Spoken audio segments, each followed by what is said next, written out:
আজ মুখোমুখি হতে চলেছে 5 বারের বিশ্ব চ্যাম্পিয়ন ব্রাজিল বনাম জায়ান্ট কিলার জাপান। কিন্তু জাপান তো এবার বিশ্বকাপে কোনো জায়ান্ট কিল করেনি, কিন্তু তবুও তাদের জায়ান্ট কিলার বলছি। কেন বলছি আমরা আগামীতে জানছি। কিন্তু প্রথমেই শুরু করতে হবে আমাদের ব্রাজিলকে নিয়ে। প্রথম 3টে ম্যাচে 7 পয়েন্ট নিয়ে গ্রুপ টপ করে তারা রাউন্ড অফ 32-তে এসছে। আর সেদিকে জাপান প্রথম 3টে ম্যাচে 2টো ড্র করে একটা জিতে গ্রুপে সেকেন্ড হয়ে রাউন্ড অফ 32-তে এসছে। আর এই ম্যাচটি হতে চলেছে রাউন্ড অফ 32 এর one of the best match.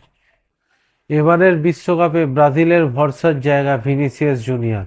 R Vinicius junior ছাড়া আমি এই ব্রাজিল টিমে তেমন কাউকে দেখতে পাচ্ছি না যে এই টিমটাকে ক্যারি করতে পারে, যে এক্সট্রা ওয়েট নিতে পারে, যে একা দায়িত্ব নিয়ে ব্রাজিলকে জেতাতে পারে। বড় বড় প্লেয়ার থাকতে পারে ব্রাজিল টিমে, কিন্তু ভিনিসিয়াস জুনিয়রের লেভেলের প্লেয়ার এখনো একটাও নেই।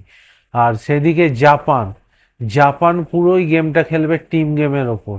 তাদের কোনো তারকা প্লেয়ার নেই, তাদের তারকা প্লেয়ার ছিল কিন্তু তারা ইনজিওর্ড।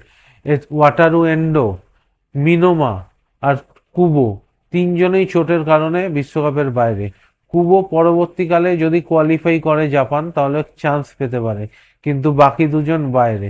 আর জাপানের সব থেকে বড় অস্ত্র হচ্ছে তাদের টিম গেম।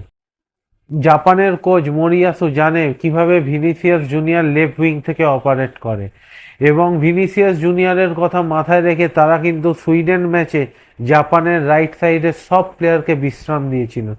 কেন দিয়েছিল বিশ্রাম? কারণ তারা জানে ভিনিসিয়াস জুনিয়রকে আটকে দেয়া মানে ব্রাজিলকে আটকে দেয়া। ব্রাজিল যদি জাপানকে হালকাভাবে নেয়, ব্রাজিল খুব বড় ভুল করতে চলেছে। তবে আমার মনে হয় না তারা হালকাভাবে নেবে। হ্যাঁ, দেখা যাক খেলার রেজাল্ট কি হয়। আর প্রথমেই বলেছিলাম জায়ান্ট কিলার জাপান। কেন বলেছিলাম? কারণ আমার মনে হচ্ছে এই বিশ্বকাপে প্রথম অঘটন ঘটতে যাচ্ছে। জাপান ব্রাজিলকে হারাতে যাচ্ছে এই বিশ্বকাপে। তাদের ইতিহাসে প্রথমবার তারা নকআউট রাউন্ড কোয়ালিফাই করতে চলেছে।